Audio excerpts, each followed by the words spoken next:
My own son smirked. "You're a broke old man." "Dad, you'll get nothing from Mom's $35 million will." But the lawyer's bombshell flipped everything, exposing a secret I buried for decades and serving justice from beyond the grave.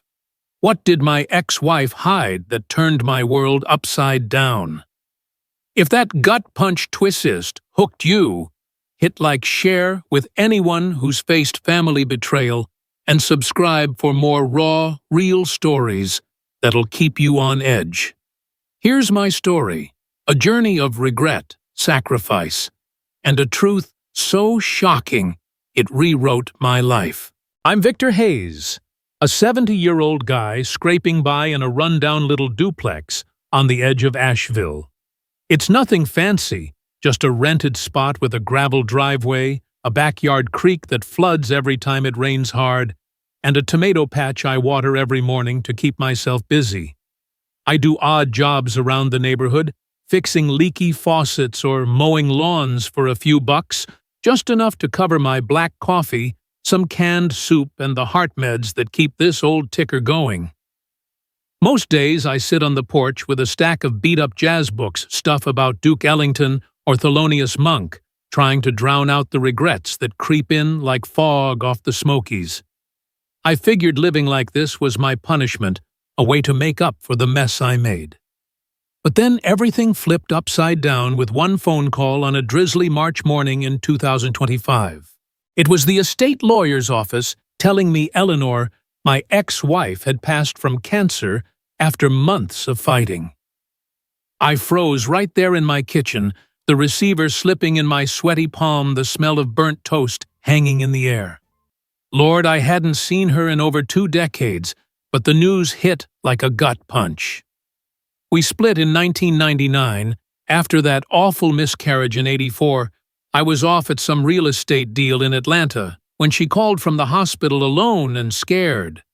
I said I'd try to catch the next flight, but I didn't make it. She handled it all by herself, signing forms through tears while I chased another dollar. That pain broke us. We couldn't bridge it no matter how hard we tried. So when we divorced, I left her everything: the cafe, the savings, the beat-up Lexus. I walked away with nothing but guilt, thinking it was the least I could do to atone. I never looked back, or so I told myself, but deep down I always wondered if she'd forgiven me. I was still reeling when the phone rang again. It was Marcus, my son, and his wife, Vanessa, on speaker. His voice came through sharp and smug. "Heard about Mom. Dad, don't get your hopes up about her will. You're just a broke old man living in that dump. You won't see a dime of her $35 million. Vanessa chimed in with that fake laugh of hers. "Yeah, stick to your odd jobs, Pops. No handouts for you." I gripped the counter, my knuckles white, feeling that familiar ache in my chest. Not just from the heart condition, but from the hurt. How did my boy turn out like this? I'd tried to stay in touch after the divorce, sending little gifts like a model car I built myself or a book on music history. But he'd toss them aside, saying, "Stuff from the poor old man." No thanks. I thought maybe one day he'd see the love behind it. But nope. He just drifted further, chasing his career and schmoozing at fancy events, leaving his own wife hanging half the time. What I didn't expect was Eleanor thinking of me in her final days. Had she really left something? Or was this just another cruel joke? I sat there staring at the rain-streaked window, my mind racing. Maybe she hated me enough to cut me out completely. Or perhaps she'd seen through my silence all these years. Either way, I couldn't just sit here. I grabbed my worn coat, ignored the twinge in my chest, and headed out to the old Corolla. The drive to the funeral felt like forever, my hands shaking on the wheel. Little did I know, this was the start of something that would change everything. I was gripping the steering wheel of my old Corolla, the engine rattling like it always did on those winding mountain roads heading to Eleanor's funeral. The rain had eased up, but the sky hung low and gray, matching the weight in my chest. As I drove, my mind drifted back to how it all began, back to 1972 in Mobile, Alabama, when life felt simple and full of hope, not this endless loop of regret. I figured if I was going to face her one last time, I needed to remember the man I used to be before I wrecked everything. It started in a little gift shop downtown. I wandered in one sweltering afternoon, sheet music under my arm, asking for directions to a jazz club. Eleanor looked up from behind the counter, her smile cutting through the heat like a cool breeze, and we just clicked. We talked for hours that day about music, dreams, the whole bit. She was upfront about being pregnant with Marcus from a short fling before we met. Didn't faze me one bit. I promised her right there I'd love that boy, like my own flesh and blood, raise him as mine, and we'd keep it quiet to shield him from any whispers or hurt. Eleanor trusted me with that, and it sealed us. We got hitched in '74, nothing fancy. Her dress cost $52, my suit pinched in the shoulders, but we laughed our way through the ceremony. Back then I thought love was all we needed to make it work. We opened the Hayes Note in '76, a cozy two-room spot with a beat-up piano in the corner, second-hand furniture, and walls lined with black and white photos of jazz greats. Eleanor was the soul of the place. She baked the sweet rolls, kept the books balanced, and made folks feel at home. I'd play piano on Friday nights, nothing pro, but people clapped along, sipping cheap wine, while local kids joined in with guitars or harmonicas. Those were golden days. Marcus arrived in '78, and holding him, I bawled like a baby. I pictured teaching him the keys, filling his life with music. But ambition snuck in. I started chasing side gigs, weddings, business lunches, and soon I was flipping rentals, buying storage units, turning the cafe into just another asset. The piano sat silent. Eleanor tried to pull me back, saying we were losing the heart of us, but I shrugged it off. "Music doesn't pay the bills, hun," I'd snap. What an idiot. Things got dark in the early '80s. I was gone more than home, short-tempered when I was there, not noticing her new haircut or the tiredness in her eyes. The cheating crept in subtle at first, a perfume scent that wasn't hers. Late nights I called networking. I didn't plan to hurt her, it just happened in the haze of deals and handshakes. But the real killer was the miscarriage in '84. She called from the hospital, voice breaking. I was in Atlanta sealing a big contract, and all I said was, "I'll try to catch the next flight." But I didn't hustle. I finished the meeting thinking business couldn't wait. By the time I got there, it was done. She was alone, signing forms with red eyes and a hollow stare. She looked at me like I was a stranger, her pain raw and unspoken. I thought we'd bounce back, but that wound festered. We barely talked anymore, just about groceries or Marcus's homework. What I didn't expect was how it shattered us for good, no big blowouts, just a slow fade into divorce by '99. When it ended, I insisted she take it all, the cafe, the properties, the savings. I walked away with an old car and a couple boxes, figuring it was the only way to atone for leaving her in that hospital bed. I moved to the outskirts, rented this duplex, and swore I'd live simple to punish myself. No more ambition, just odd jobs and solitude. I thought maybe it'd ease the guilt someday, but it didn't. And now, pulling into the chapel parking lot, that old wound ripped open fresh. The place was upscale stone walls, shiny black SUVs everywhere. My rusty Corolla stuck out like a sore thumb. I stepped inside, feeling eyes on my faded coat, and there they were, Marcus and Vanessa, whispering in the corner. "Look at the old man," Vanessa snickered loud enough for me to hear. "Thinks he's getting a piece of Mom's pie. Please stay in your dump and rot." Marcus just nodded his face hard. It cut deep, my boy treating me like trash. But that's when the shock was building, ready to hit. I stepped into that chapel feeling like an outsider in my own family's story, the polished floors and fancy pillars making my scuffed boots look even shabbier. Folks in suits and pearls glanced my way, but I kept my head down, finding a seat in the back. That's when Marcus and Vanessa spotted me. They whispered just loud enough for it to sting her, giggling like it was some joke. But I didn't snap back. I just sat there, letting the memories wash over me as the service droned on. After all, the real pain wasn't in that room. It was in the years after the divorce, when I tried to make things right, and got nothing but doors slammed in my face. You see, after Eleanor and I split in '99, I didn't fight for a thing. I handed her everything: the cafe we'd built, the rental properties I'd started flipping, even the joint account. I figured it was the only way to even the score, for what I'd done, for leaving her alone in that hospital. So I packed up my old Corolla with a couple boxes of clothes and books, drove out to this quiet spot on the edge of Asheville, and rented the duplex I've called home ever since. No more big deals or late nights chasing money. I took whatever odd jobs came my way, mowing lawns, fixing fences, painting barns, just enough to scrape by. I thought living like that would punish me, remind me every day of my mistakes. And honestly, it did. I'd wake up alone, brew that bitter coffee, and stare out at the creek, wondering if the guilt would ever fade. But I kept at it, sending what little I could spare to Eleanor through a quiet trust fund I set up in 2004. Nothing flashy, just anonymous deposits to help with Marcus's braces or school books. Nothing to boast about.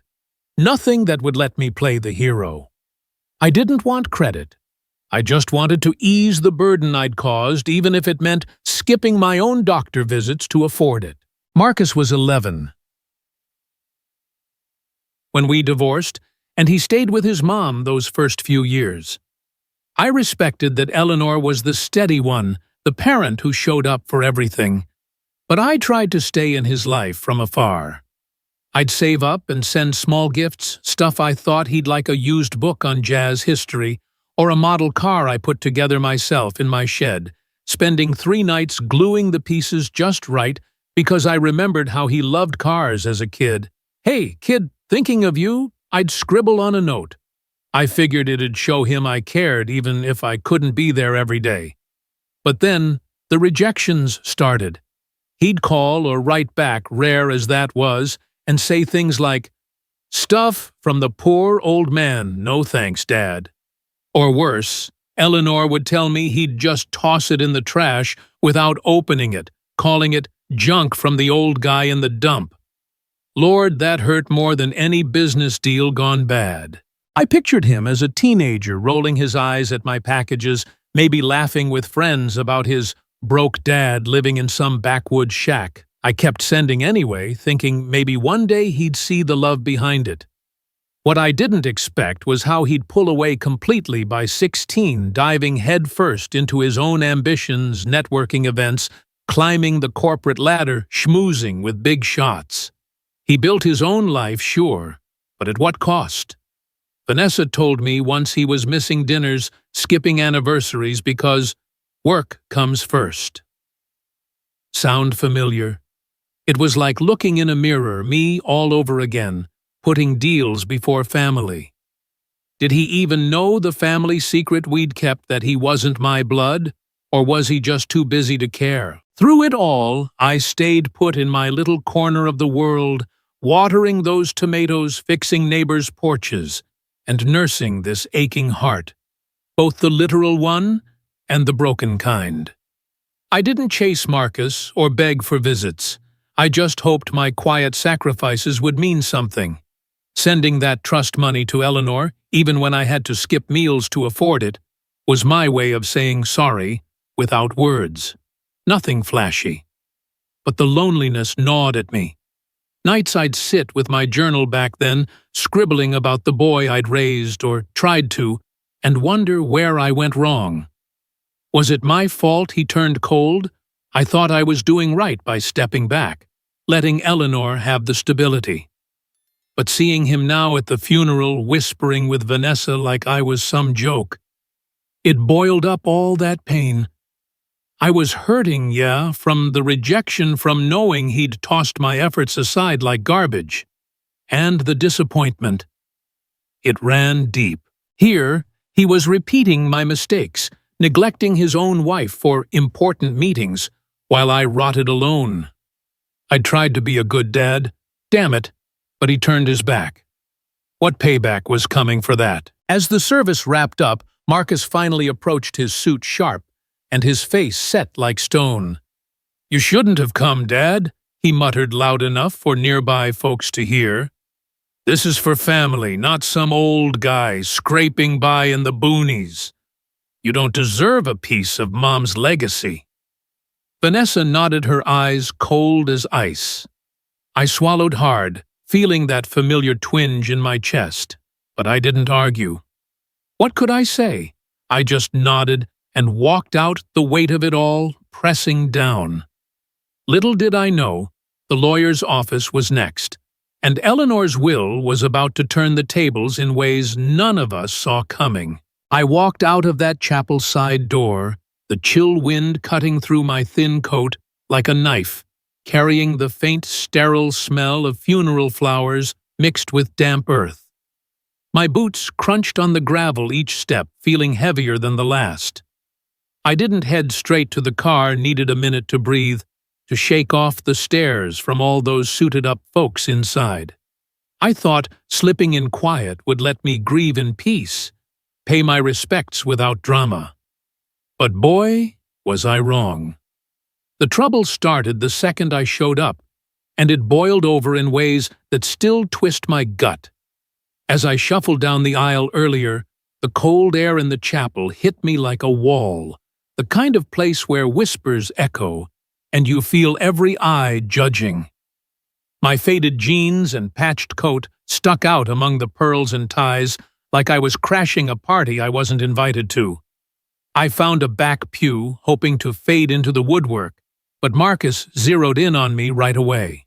He marched over with Vanessa trailing her heels, clicking like accusations on the stone floor. "What are you doing here, Dad?" he hissed, just loud enough for the folks nearby to perk up. "This is a family event, not for some broke old man scraping by in the boonies." Vanessa crossed her arms, smirking. "Yeah, Pops, stick to your handyman gigs. Don't embarrass us with your sob story." I reached out to hug him. Old habit, I guess, but he stepped back quick, turning away like my touch burned. Lord, that stung worse than the wind outside. I mumbled something about honoring Eleanor and sat down, my hands clenched in my lap to hide the shake. I sat through the eulogies, my mind spinning. Why the venom? I'd given up everything after the divorce. Left Eleanor, the cafe, the properties, the savings, because I knew I'd wrecked us with my ambition. That miscarriage in '84 was the final blow, but the guilt had been eating at me. After that, I set up a quiet trust fund in 2004, funneling bits from my odd jobs into anonymous deposits for her and Marcus. Nothing big, just enough for his school stuff or her doctor bills. I'd skip lunches, patch my own roof instead of hiring help, all to scrape together those payments. It was my silent apology, my way of easing the load I'd dumped on her. But as the years ticked by, I found out Marcus had been dipping and skimming for his own deals, Vanessa probably whispering in his ear about smart investments. Eleanor never ratted him out. She protected me, or maybe pitied me too much to stir trouble. All that sacrifice, all those calloused hands from fixing fences, and it felt wasted. I'd stare at my empty mailbox thinking, what's the point if it ends up funding his fancy suits? The hurt hit like a freight train when the pastor finished and people started milling around. I stood off to the side, not wanting to intrude, but Marcus came at me again, Vanessa glued to his side, glued to his. "Seriously, Dad, you look pathetic," he said, his voice laced with that corporate edge he'd picked up. "Mom built her empire without you. You're just a has-been, don't expect a dime from her will." Vanessa leaned in her perfume, cloying. "We took care of her when she was sick, not you. I even helped her sign some papers to keep things fair." She said it so casual, like chatting about the weather, but it landed like a gut punch. Papers.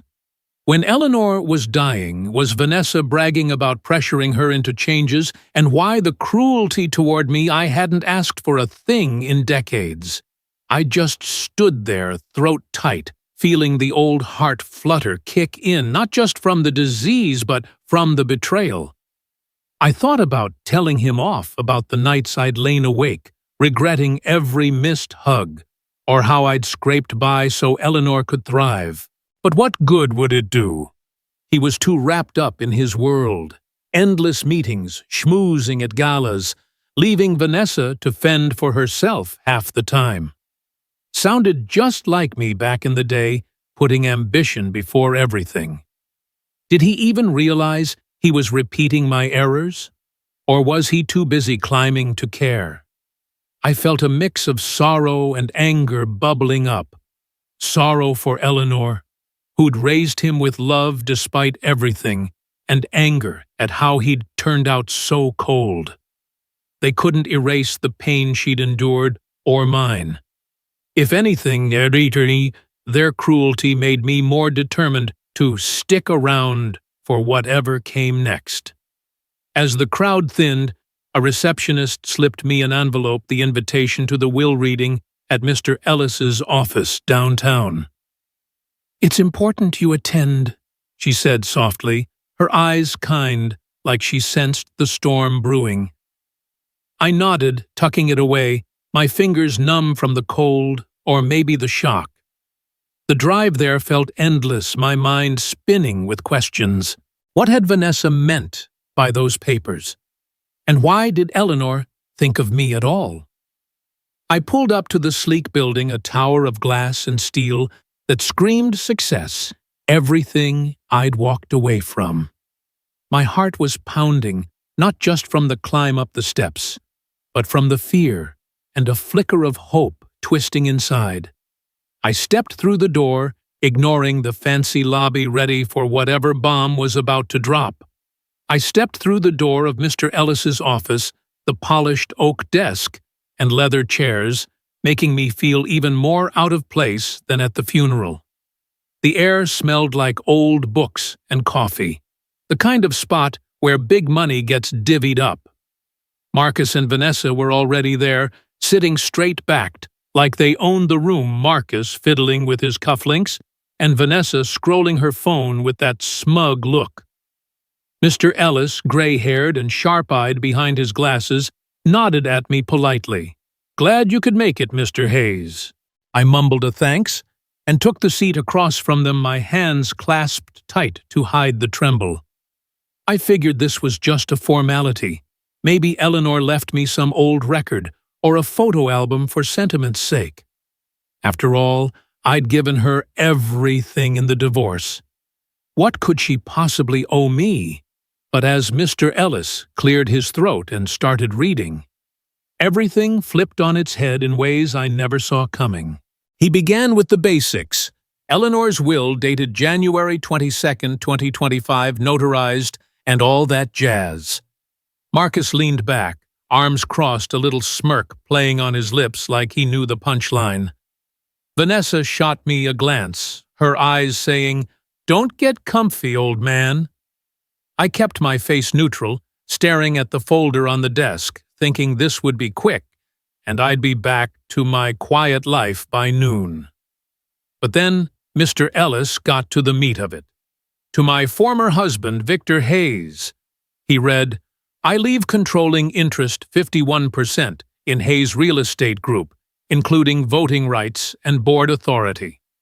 Additionally, the residential property at 23 Oak Hills Lane in Atlanta, Georgia, and $35 million in liquid assets from the trust established in 2004.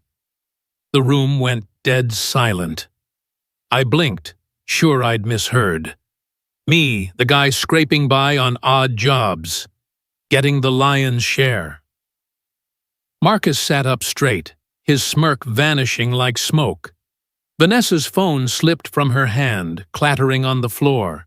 Mr. Ellis kept going. To my son Marcus Hayes, I leave the lake house in Greenwood County, South Carolina, and $300,000 in securities contingent on him remaining CEO of Hayes Real Estate Group for at least 3 years following my passing, or until the company is sold or dissolved. Marcus's face turned red, his jaw clenching. "This is a joke, right?" he snapped, turning to me. "You, the broke old man who walked away with nothing. Mom must have been out of her mind." Vanessa jumped in. "We were there for her, not you. I helped her with those papers. She said you'd get zilch." I sat there, heart pounding, not just from the shock, but from the old ticker acting up. I thought I'd feel triumph, but it was more like a wave of confusion crashing over me.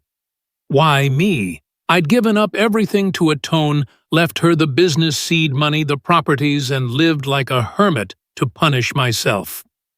I couldn't wrap my head around it. Before I could process, Mr. Ellis held up a hand. "There's more. Eleanor left a video message recorded a few weeks before her passing." He pulled out a tablet, tapped the screen, and there she was. Eleanor looking frail, but with that same warm spark in her eyes. "If you're watching this, Victor," she said softly, her voice steady despite the illness, "then I'm gone. But I need you to know I forgive you. For the affairs, for putting work first, for not being there when I lost the baby. You beat yourself up enough living like a ghost all these years, scraping by to send those trust deposits.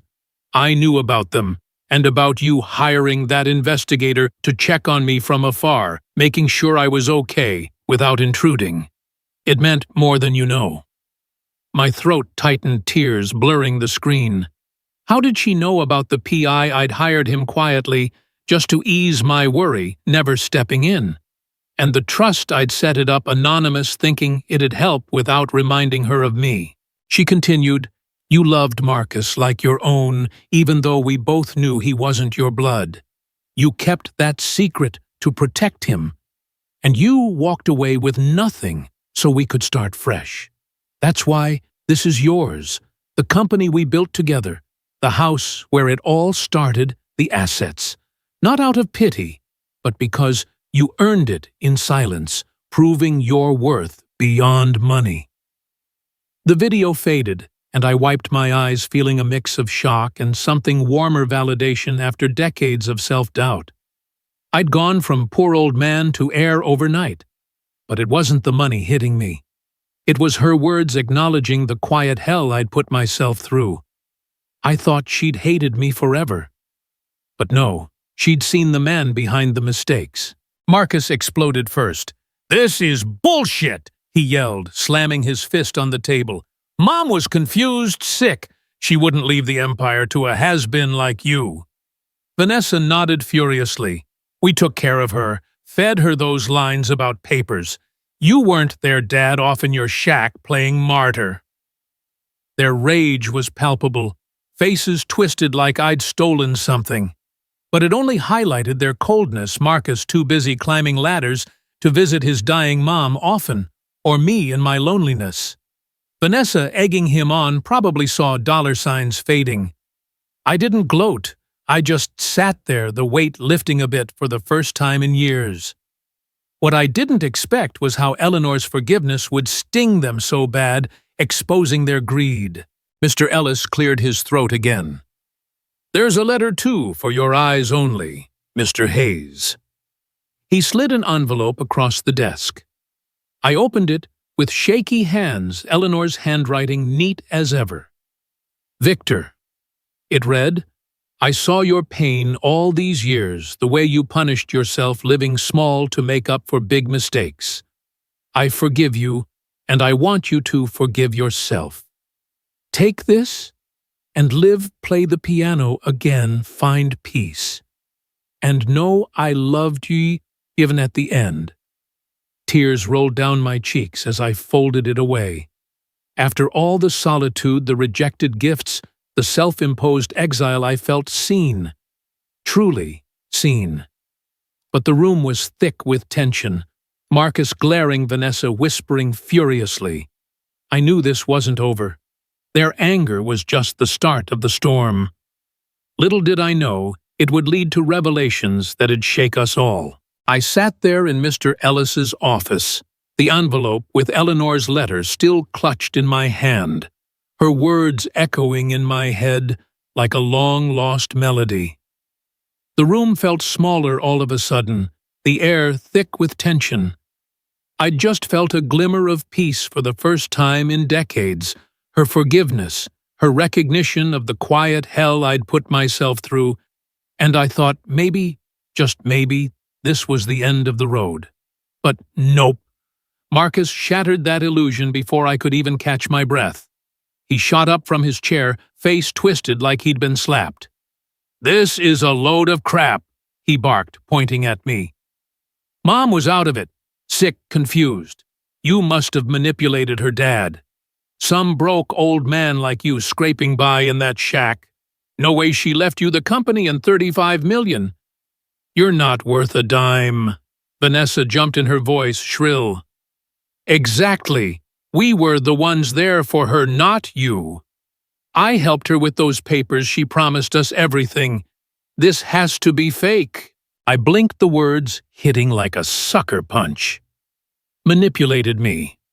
The guy who'd walked away with nothing back in '99, leaving Eleanor every last cent, because I couldn't live with the guilt of abandoning her during the miscarriage. I'd spent years punishing myself, living off odd jobs and ramen just to scrape together those anonymous trust deposits. And now they were accusing me of scheming. Vanessa kept going, her eyes narrow. "We'll fight this in court, old man. You think you can waltz in after all these years and take what's ours? Pathetic." Marcus nodded, his smirk returning. "Yeah, Dad, go back to your boonies and your heart pills. We know you're faking half that poor me act anyway." He laughed, a cold, mocking chuckle that cut deep, especially when he added, "What your ticker acting up again, save the drama." Lord, that stung worse than the sea-nook about my poverty. Here I was genuinely hurting from the disease that had crept up from years of stress and regret, and my own son was mocking it like a joke. I felt my chest tighten, not just from the anger but from the real ache kicking in.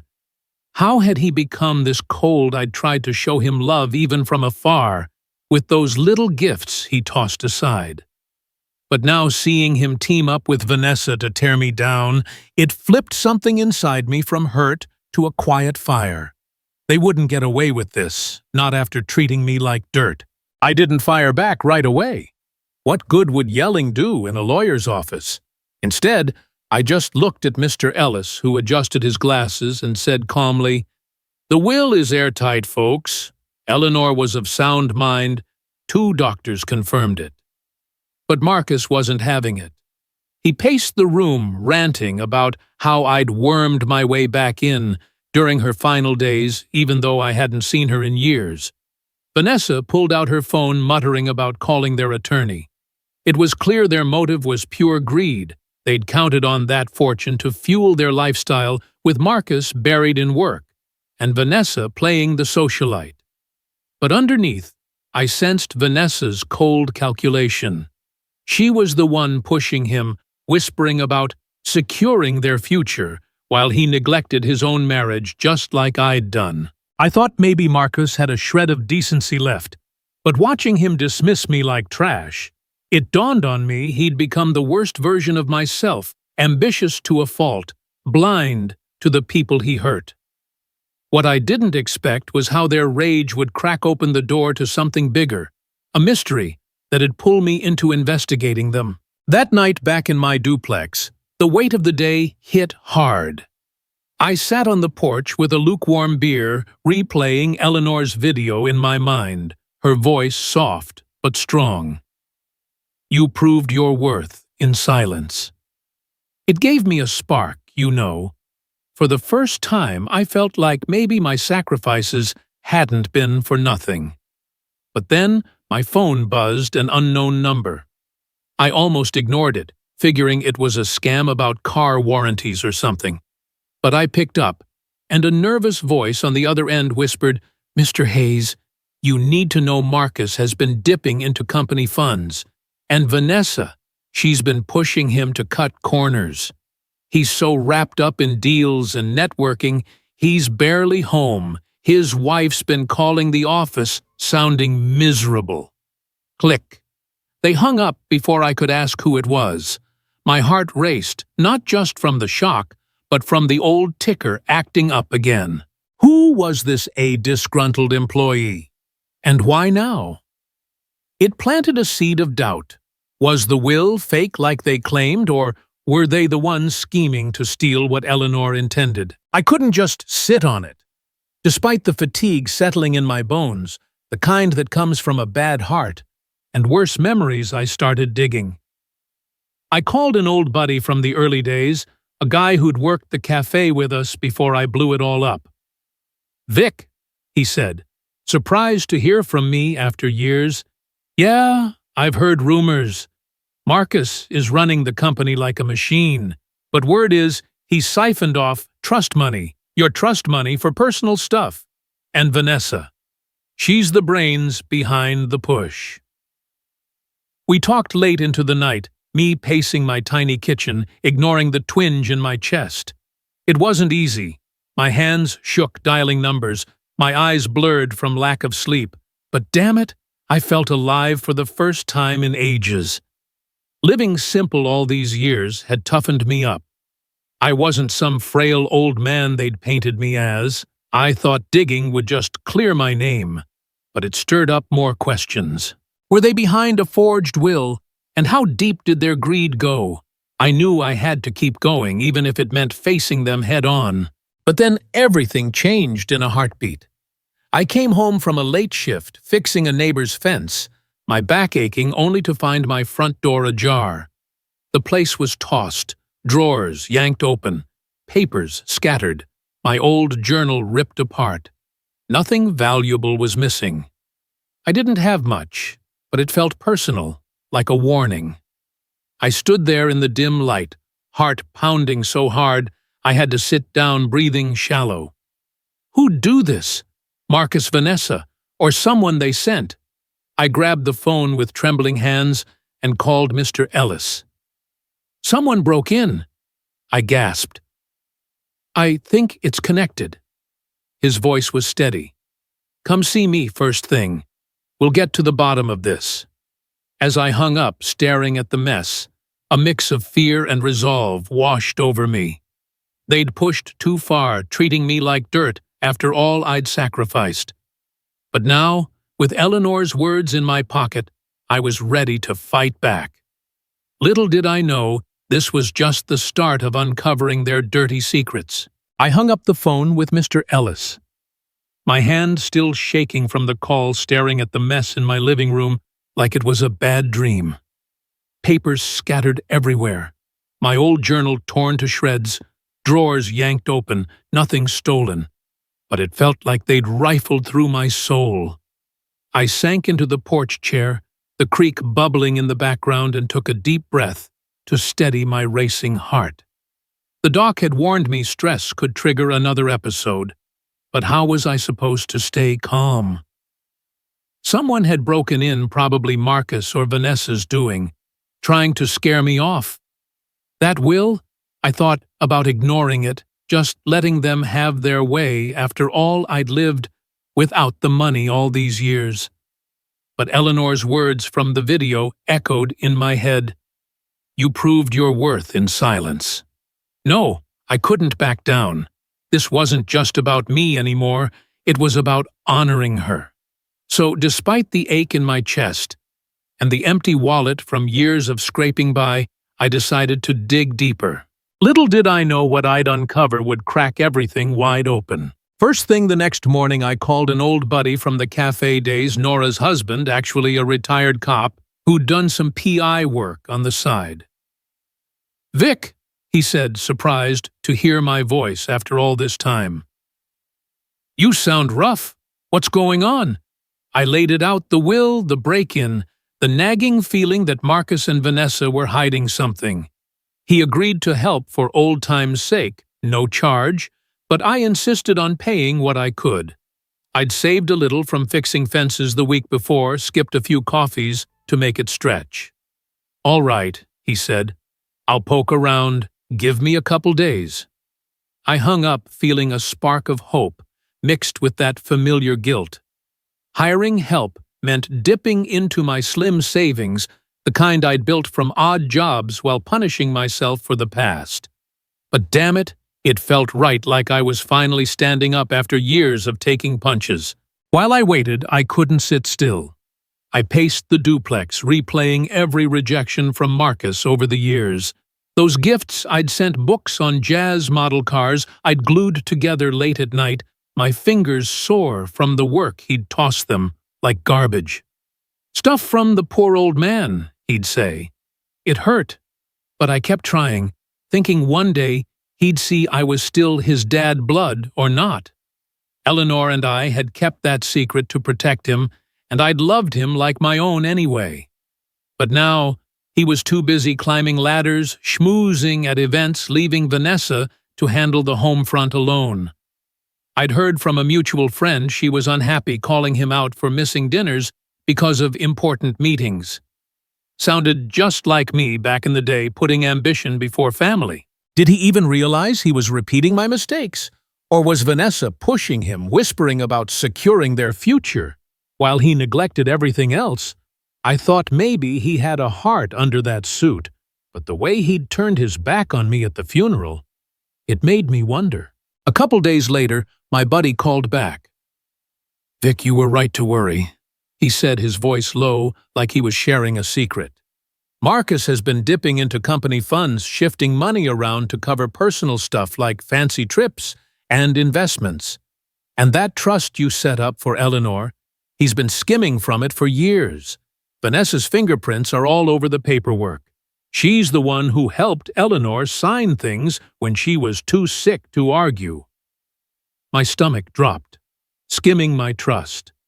The money I'd scraped together from mowing lawns and fixing porches, skipping my own meds sometimes to send a bit more. It wasn't just theft. It was a betrayal. But there was more. And get this, Vanessa was pushing Eleanor hard in her last months. Folks say she was around a lot, helping with meds and decisions. Coincidence she got worse quick. The line went quiet. Was Vanessa involved in Eleanor's decline? Poisoning her slowly, or just stressing her out? And Marcus, had he known, he hadn't visited me once in years, even knowing I was alone and sick. No calls on Father's Day, no check-ins when my heart acted up. He'd written me off as a has-been, too embarrassed by my simple life to bother. I felt a wave of pain crash over me, remembering those model cars gathering dust in my shed, the ones he'd tossed without a second thought. I'd poured my heart into them, thinking they'd bridge the gap. But no, he chose ambition over family just like I had. That pain twisted into something sharper. Anger, then resolve. I couldn't let them get away with it. Not after Eleanor's final gift, her way of saying my sacrifices mattered. I thanked my buddy and hung up, my mind racing. But I needed more proof. So despite the tight budget, I'd just fixed a neighbor's roof for $50. I scraped together enough to hire a proper PI, an old contact from my real estate days who'd gone private. "Vic," he said when I called, long time. "What's the play?" I explained the break-in, the will, the suspicions. He agreed to tail Marcus and Vanessa, dig into the company books. It meant eating beans for a week, but hell, I'd survived worse. Living simple all these years, had toughened me. I wasn't the frail old guy they painted. This was my way of fighting back, not for the money, but for Eleanor, for the truth. I thought it'd be straightforward, but what I didn't expect was how it would unearth even darker secrets. A few nights later, as I sat on the porch nursing a lukewarm tea, coffee was off limits. With my heart meds, the phone rang again. Unknown number. I almost let it go to voicemail, figuring it was another scam. But I picked up, and a hushed voice came through. "Mr. Hayes, don't say anything, just listen. Marcus is deeper in than you think. He's been cooking the books to hide debts from bad investments. And Vanessa. She's the one who pushed Eleanor to change the will, forged parts of it when she was too weak to notice. Watch your back. They're desperate." Click. The line went dead. My pulse raced, the old ticker skipping beats. Who was this? A scared employee, someone Eleanor trusted. And Vanessa, had she really forged the will, or worse, sped up Eleanor's end to grab the cash? The thought made me sick. Marcus hadn't visited me once, knowing I was alone and struggling, but he'd let Vanessa manipulate his dying mom. It fueled a fire in me. I'd been hurting for years, remembering those tossed gifts, the silence on holidays, but now it turned to determination. They thought I was weak, a broke has-been. Well, they'd learn otherwise. Just as I was piecing it together, an envelope slid under my door. No stamp, no return address. I opened it with shaky hands. "Old man, drop this nonsense or you'll regret it. Don't even think about taking our money." Unsigned, but Vanessa's handwriting was unmistakable, neat and sharp like her. I felt a chill run down my spine, but it didn't scare me off. If anything, it steeled me. I'd lived in isolation to atone, but now I had a purpose. Ignoring the ache in my chest, I called Mr. Ellis first thing. "We need to talk," I said. "This goes deeper than the will." He agreed to meet, and as I hung up, I felt a quiet strength bubbling up. They wouldn't win, not after treating me like dirt, not after dishonoring Eleanor. Little did I know, the courthouse was waiting, and the truth would hit like a storm. I sat in my duplex that night after hanging up with Mr. Ellis the envelope with the threat still crumpled in my fist. "Old man, drop this or you'll regret it." Vanessa's handwriting no doubt neat and sharp, like her personality. I stared at the mess from the break-in papers strewn like confetti from a bad party and felt that familiar twinge in my chest. The doc had said to avoid stress, but how? Someone had invaded my home, probably on their orders. And now this note? I thought about chucking it all, letting them have the money, going back to my quiet life of odd jobs and solitude. After all, I'd survived without it for decades, punishing myself for the mistakes that tore Eleanor and me apart. But then her video words echoed, "You proved your worth in silence." No, I couldn't quit. This was bigger than me now. So I brewed a weak tea, caffeine was off limits with the heart meds, and started planning. Little did I know the next few weeks would turn my fear into fire. The harassment kicked off quick. A couple days later, I noticed a black sedan parked down the street, the kind that sticks out in a neighborhood like mine. I'd head out for a job, say painting a neighbor's fence, and feel eyes on my back. Then the calls started. Unknown number, but I knew who it was. I picked up once, and Marcus's voice came through laced with that smug tone. "You really think you're gonna win this? Dad, some sick old man in a Ven City shack playing detective? Give it up before you keel over." Vanessa chimed in on speaker. "Yeah, Pops, we've got eyes on you. Drop the fight, or we'll make sure you regret it." I hung up my hands, shaking, but not just from anger. The old ticker was acting up, skipping beats like it did when stress piled on. Why the tale? Were they worried I'd uncover something I'd hired that PI on a shoestring scraping together cash from a roof repair gig, and he was already feeding me bits? Vic, they're nervous. Marcus has been dipping into company funds, and Vanessa's the one covering tracks. But eyes on me, that meant they knew I was digging. I felt trapped in my own home, peeking through curtains like some paranoid fool. I thought living simple had made me tough, but this, it stirred up old fears of being alone, of failing again like I did with Eleanor. I pushed through anyway. Mornings I'd practice my statement for court, standing in front of the bathroom mirror, rehearsing what I'd say, if it came to that. "Your Honor, I didn't ask for this." I'd mumble, my voice cracking at first. The heart meds made me tired, but I'd force myself walk the block to build stamina, even when my chest tightened. Damn it, I wasn't going to let them see me weak. Living hand to mouth all these years had built a quiet strength. I fixed my own leaks, grew my own tomatoes, patched my life together without handouts. Why back down now? As I practiced memories of Eleanor, fueled me her forgiveness in that video, acknowledging how I'd stepped aside so she could thrive. "You loved Marcus like your own," she'd said. It gave me resolve. But the loneliness hit hard during those sessions. I'd pause, hand on my chest, thinking about the gifts Marcus tossed, the model cars I'd spent nights building glue on my fingers, hoping it'd bridge the gap. He'd call them junk from the poor old man.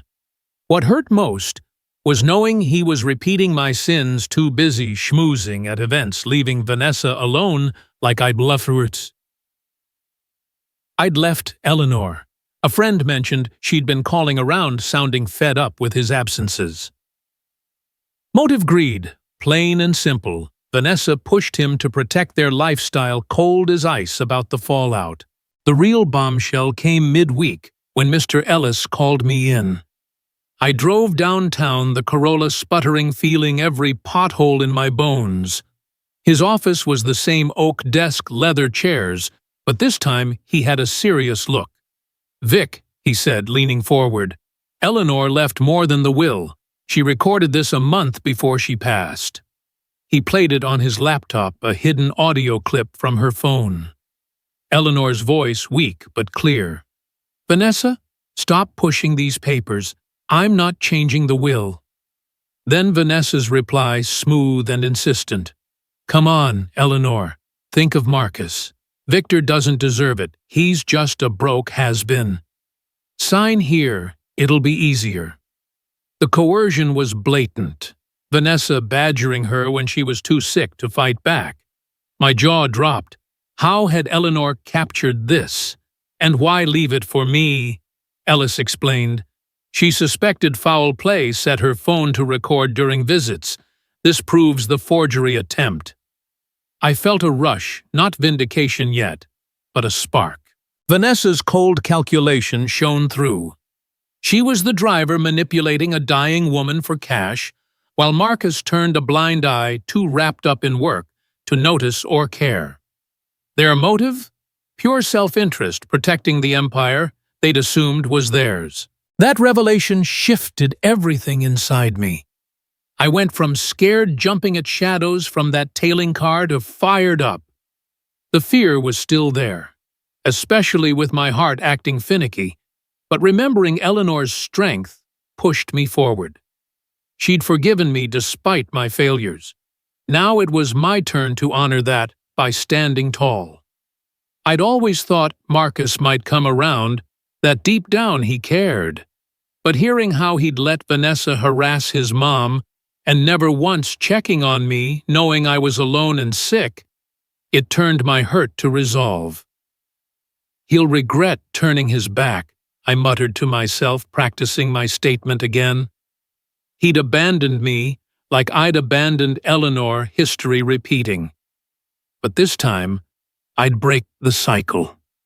I felt a quiet power building, the kind that comes from years of silent suffering. They thought I was weak. Poor old man. Well, they'd learn otherwise. The build-up to court ramped up the tension. More calls came, anonymous voices warning me off, probably Vanessa's doing. I ignored them, focusing on my prep reading over the evidence my PI dug up, jotting notes despite my shaky handwriting. One night, as I sat with a cup of decaf, the phone buzzed again. "Marcus, give it up, Dad. You're just a sad old guy with a bad heart. Don't drag this out." His laugh was cruel, mocking my condition like it was nothing. It fueled the fire. I wasn't fighting for money. I was fighting for truth, for Eleanor's memory. Vanessa's coldness chilled me. She was the puppet master, calculating every move to grab the fortune, while Marcus followed blindly, too ambitious to see the damage. Their Jiang Se Non, they were all in on the greed, no remorse. Finally, the court date loomed. I ironed my best shirt, the one with the frayed collar, and headed downtown, arriving early, with my old briefcase stuffed with notes. My heart fluttered as I climbed the steps, but I pushed through, remembering Eleanor's words. I was ready for the showdown, no matter the cost. Little did I know the courtroom would expose everything. I showed up at the courthouse that morning, feeling like a fish out of water. My old shirt ironed, but still frayed at the collar pants, a bit baggy from years of cheap meals. The building loomed big and intimidating. Marble steps, metal detectors buzzing, folks in sharp suits, rushing by like they owned the place. I climbed those steps slow, my heart fluttering in that way the doc warned about. But I pushed through. Mr. Ellis met me in the lobby, his handshake firm. "You ready for this, Vic?" he asked, eyeing my worn briefcase stuffed with notes. I nodded, but inside I was a mess. Fear gnawed at me, the kind that makes your palms sweat and your mind race with what-ifs. What if they won? What if the judge saw me as the broke has-been? Marcus kept calling me. I'd practiced my statement till my voice went hoarse. But standing there, I felt every one of my 70 years. I thought about bailing, just letting them have it all. After all I'd lived without money, for decades, punishing myself for leaving Eleanor alone in that hospital bed. But her video words echoed, "You proved your worth." No, I had to see this through. For her. The courtroom was stuffy. The wooden benches hard under my backside, the air thick with that old paper smell. Marcus and Vanessa were already there, looking polished and confident, him in a tailored suit, her with perfect makeup and a designer bag. Their lawyer, some slick young guy, strutted like a peacock. Mine, Mr. Ellis, kept it simple. Just facts. The judge, a no-nonsense woman with glasses perched on her nose, called us to order. Marcus's side went first, laying out their case like it was airtight. "Your Honor," their lawyer said, holding up a stack of papers, "this so-called will is a forgery. Eleanor Hayes was coerced in her final days, confused, vulnerable. The real document, signed under proper guidance, leaves everything to her son Marcus." He slid the real will across clean, notarized, dated just weeks before she passed. Vanessa nodded along her face, all innocent, but I caught the smug glint in her eye. Marcus leaned back, arms crossed, shooting me a look that said, "Game over, old man." I felt my stomach drop. Was this it? Had they really twisted Eleanor's wishes? I thought about the break-in, the threats. They were desperate, all right.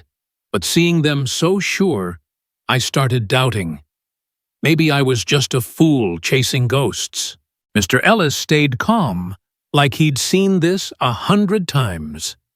"Your Honor, we have evidence this real will is the fake one." He pulled out his laptop, and my heart skipped, literally, that old flutter kicking in. I gripped the bench, breathing slow. He played the recording. Eleanor had left, her voice filling the room, weak but steady. "Vanessa, stop pushing these papers. I'm not changing the will. Victor's getting his share." Then Vanessa's reply, smooth as silk. "Come on, Eleanor, think of Marcus. Victor's just a broke has-been. Sign here, it'll be easier for everyone. The coercion was plain as day, Vanessa badgering her when she was too sick to fight twisting words to grab the fortune. The judge's eyebrows shot up, and the room went pin-drop quiet. Marcus's face drained of color. Vanessa froze, her smirk wiped clean. But that wasn't the end.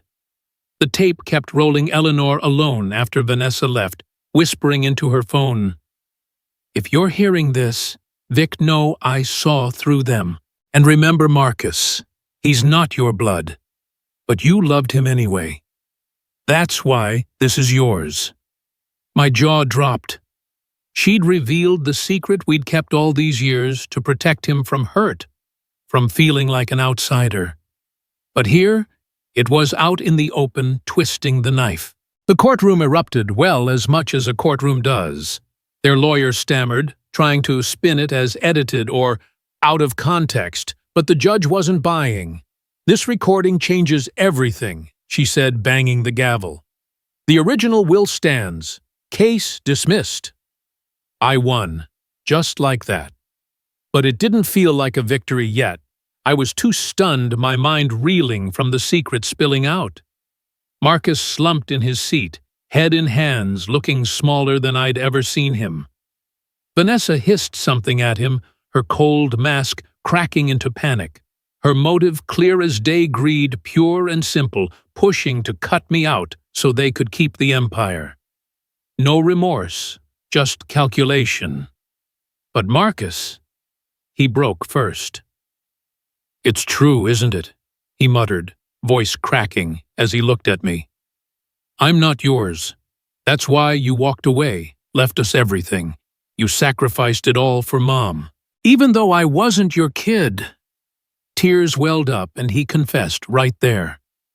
I threw away those gifts because I was ashamed of having a dad like you, poor and broken. I was jealous. You gave up everything for her, but I couldn't even visit you when you were sick. Lord, hearing him admit it, the model cars I'd built, the books I'd picked just for him, all tossed because he was too embarrassed by my simple life. It hit like a freight train. I'd hurt from his rejection for years, but now it fueled a quiet satisfaction. He'd treated me like dirt, turning his back while chasing his ambitions, neglecting Vanessa, just like I'd neglected Eleanor. But in that moment, his jiangse showed regret, mixing with the cold ambition he'd built his life on. I could have rubbed it in, let the anger win. But looking at him broken and small, something shifted. Your Honor, I said, my voice steadier than I felt. If Marcus admits what he's done, the skimming, the forgery, let him keep the CEO spot for those 3 years. He can learn from it. The judge nodded, and Marcus stared at me, stunned. Vanessa fumed, her cold facade crumbling into fury. She'd been the puppet master, but now the strings were cut. I didn't do it for him. I did it for Eleanor, to show mercy where I'd once shown none. It proved I wasn't the monster I'd thought myself to be. Living those years in solitude had forged something stronger in me.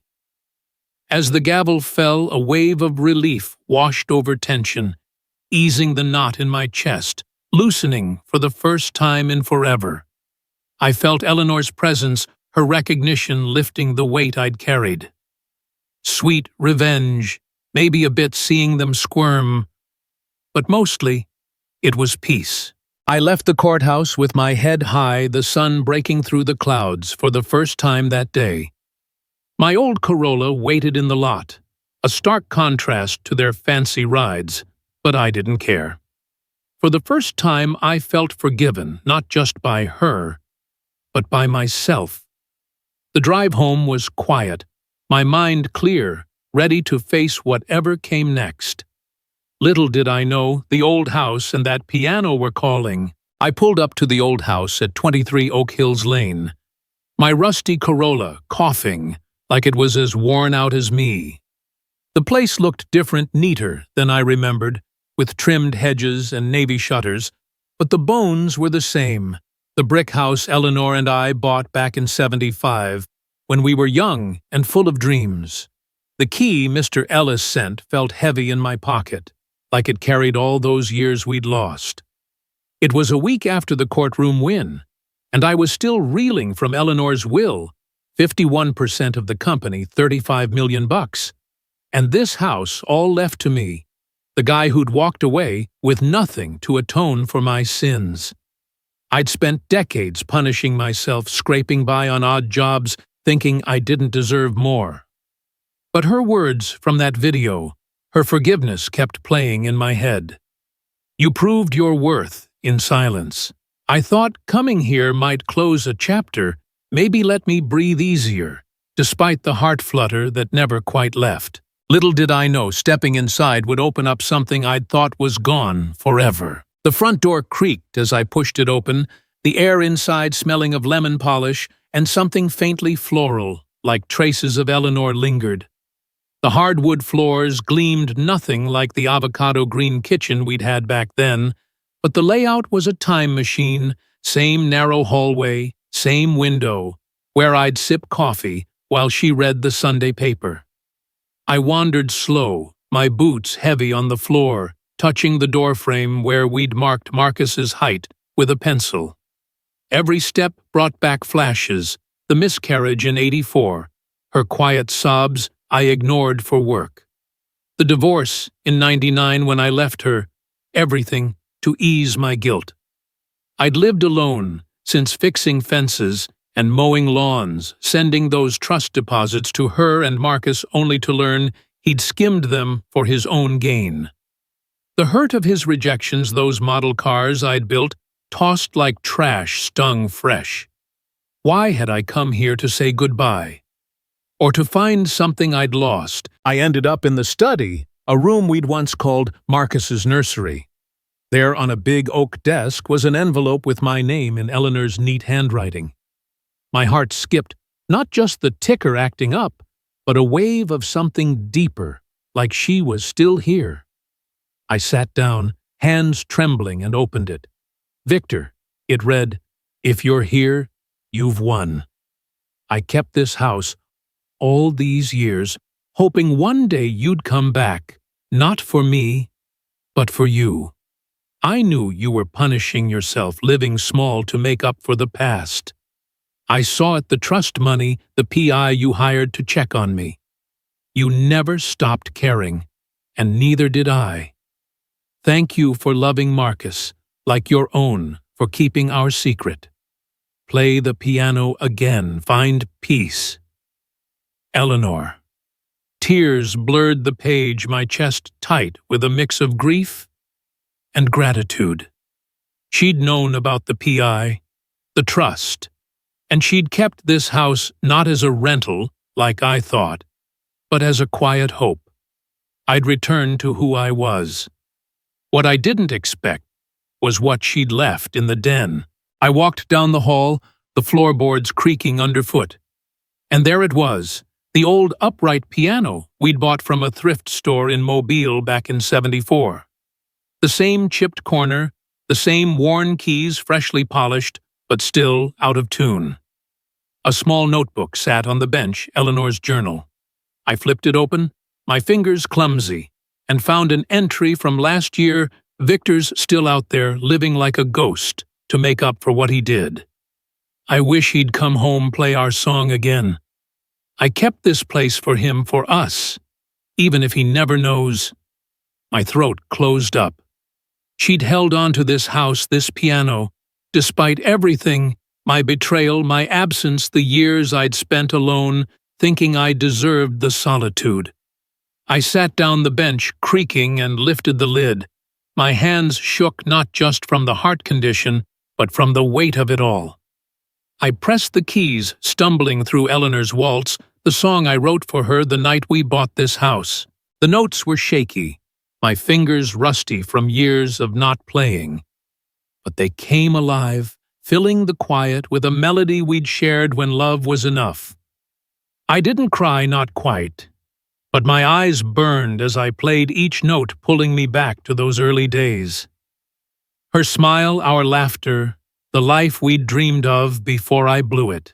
As the music faded, I felt something shift. Not revenge. Not really, though. Knowing Marcus and Vanessa had lost their greedy grab at Eleanor's fortune gave a quiet satisfaction. They'd mocked me, called me a has-been, tossed my gifts like they were nothing. Marcus chasing his corporate dreams, neglecting his wife, just like I'd neglected Eleanor.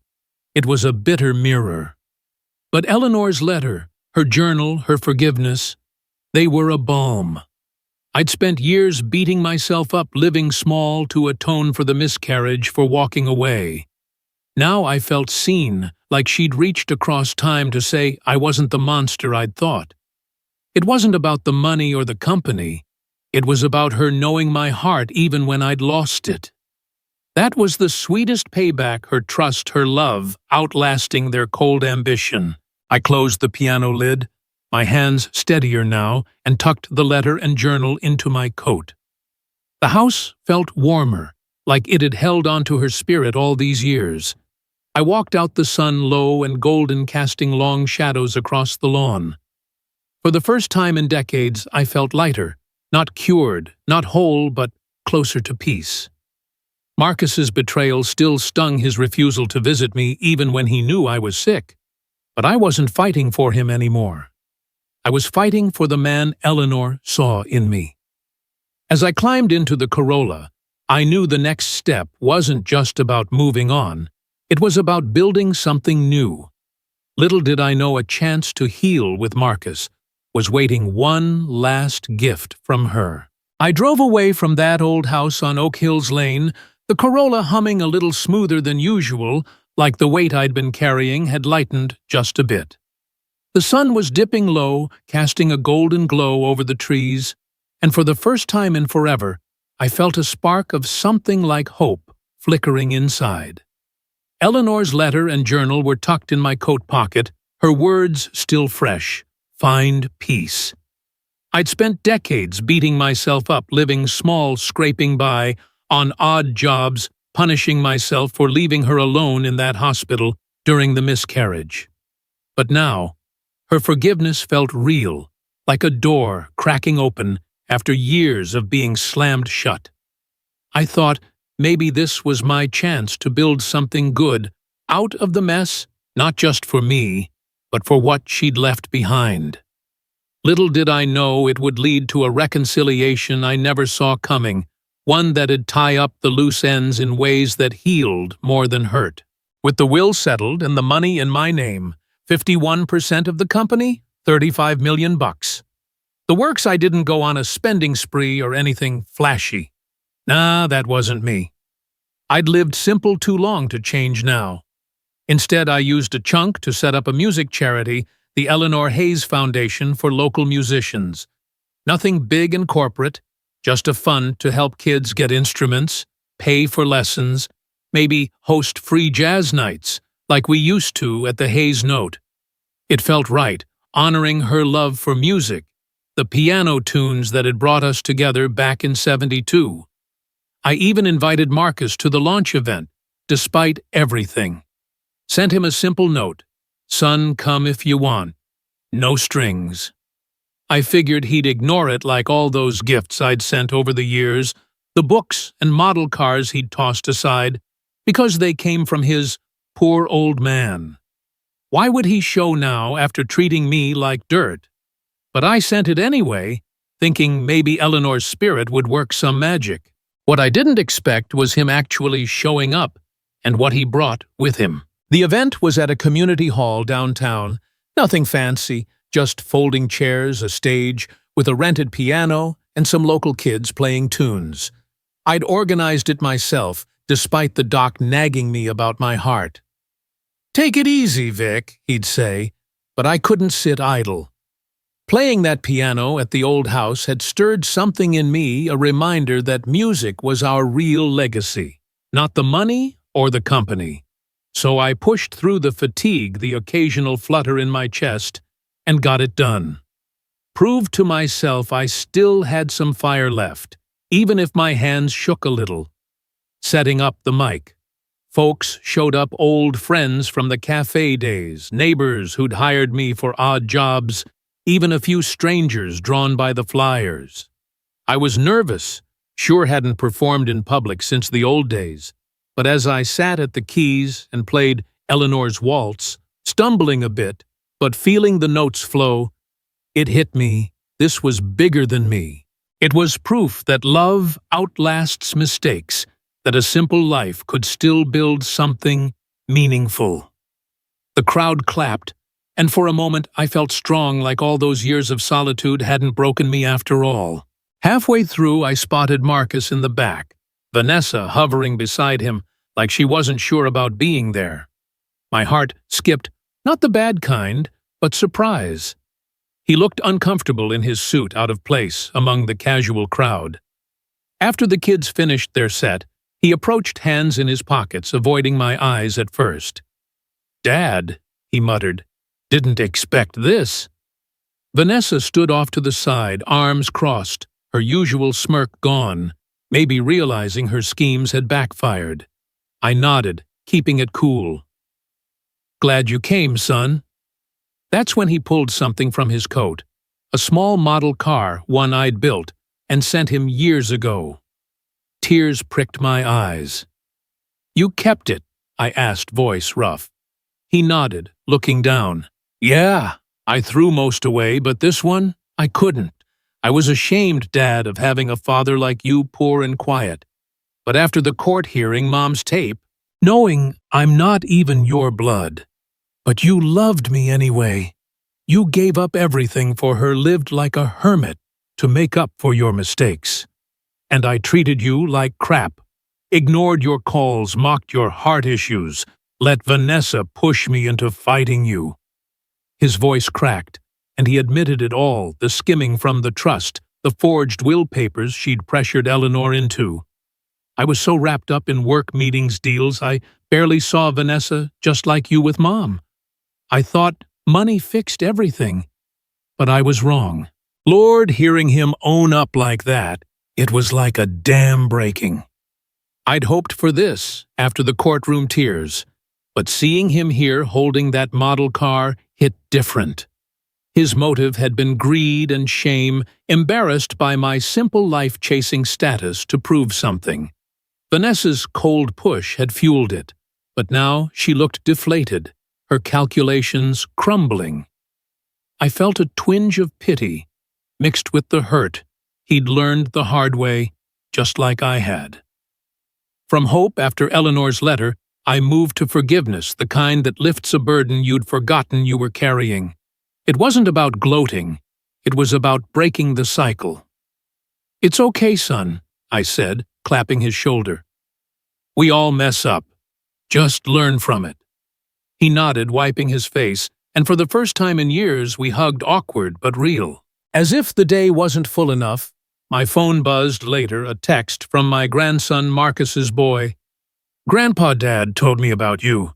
Can I come visit? I want to hear about the piano." Tears came again. Hope for the next generation, maybe he'd break the pattern for good. What I didn't expect was how it all tied back to Eleanor's gift, her way of pulling us together, even from beyond. In the end, that foundation launch wasn't just about music. It was proof that love wins out. I played through my heart flutters, showed I could still rise above the pain. Marcus learned his lesson the hard way, paying the price for his coldness. And me, from those lonely years, I found peace. But here's the thing, life's full of twists. If someone who broke your heart left you their legacy, would you walk away or sit down at the piano? Word count 852. I drove away from that old house on Oak Hills Lane, the Corolla humming a little smoother than usual, like the weight I'd been carrying had lightened just a bit. The sun was dipping low, casting a golden glow over the trees, and for the first time in forever, I felt a spark of something like hope flickering inside. Eleanor's letter and journal were tucked in my coat pocket, her words still fresh. Find peace. I'd spent decades beating myself up, living small, scraping by on odd jobs, punishing myself for leaving her alone in that hospital during the miscarriage. But now, her forgiveness felt real, like a door cracking open after years of being slammed shut. I thought coming here might close a chapter, maybe let me breathe easier despite the heart flutter that never quite left. Little did I know stepping inside would open up something I'd thought was gone forever. The front door creaked as I pushed it open, the air inside smelling of lemon polish and something faintly floral, like traces of Eleanor lingered. The hardwood floors gleamed nothing like the avocado green kitchen we'd had back then, but the layout was a time machine. Same narrow hallway, same window, where I'd sip coffee while she read the Sunday paper. I wandered slow, my boots heavy on the floor, touching the doorframe where we'd marked Marcus's height with a pencil. Every step brought back flashes, the miscarriage in '84, her quiet sobs I ignored for work. The divorce in '99 when I left her everything to ease my guilt. I'd lived alone since fixing fences and mowing lawns, sending those trust deposits to her and Marcus only to learn he'd skimmed them for his own gain. The hurt of his rejections, those model cars I'd built, tossed like trash, stung fresh. Why had I come here? To say goodbye? Or to find something I'd lost? I ended up in the study, a room we'd once called Marcus's nursery. There, on a big oak desk, was an envelope with my name in Eleanor's neat handwriting. My heart skipped not just the ticker acting up, but a wave of something deeper, like she was still here. I sat down, hands trembling, and opened it. Victor, it read, "If you're here, you've won. I kept this house all these years, hoping one day you'd come back, not for me, but for you. I knew you were punishing yourself, living small to make up for the past. I saw it, the trust money, the PI you hired to check on me. You never stopped caring, and neither did I. Thank you for loving Marcus like your own, for keeping our secret. Play the piano again, find peace. Eleanor." Tears blurred the page, my chest tight with a mix of grief and gratitude. She'd known about the PI, the trust, and she'd kept this house not as a rental like I thought, but as a quiet hope I'd return to who I was.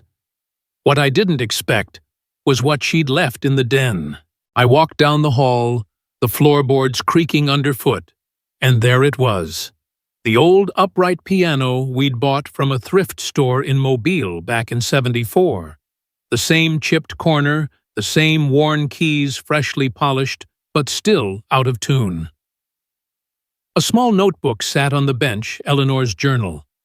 I flipped it open, my fingers clumsy, and found an entry from last year. Victor's still out there living like a ghost to make up for what he did. I wish he'd come home, play our song again. I kept this place for him, for us, even if he never knows. My throat closed up. She'd held on to this house, this piano, despite everything, my betrayal, my absence, the years I'd spent alone, thinking I deserved the solitude. I sat down the bench, creaking, and lifted the lid. My hands shook, not just from the heart condition, but from the weight of it all. I pressed the keys, stumbling through Eleanor's waltz, the song I wrote for her the night we bought this house. The notes were shaky, my fingers rusty from years of not playing, but they came alive, filling the quiet with a melody we'd shared when love was enough. I didn't cry, not quite, but my eyes burned as I played, stumbling, but feeling the music pull me back to those early days, her smile, our laughter, the life we'd dreamed of before I blew it. As the music faded, I felt something shift. Not revenge? Not really. Though knowing Marcus and Vanessa had lost their greedy grab at Eleanor's fortune gave a quiet satisfaction. They'd mocked me, called me a has-been, tossed my gifts like they were nothing. Marcus, chasing his corporate dreams, neglecting his wife just like I'd neglected Eleanor, it was a bitter mirror. But Eleanor's letter, her journal, her forgiveness, they were a balm. I'd spent years beating myself up, living small to atone for the miscarriage, for walking away. Now I felt seen, like she'd reached across time to say I wasn't the monster I'd thought. It wasn't about the money or the company. It was about her knowing my heart, even when I'd lost it.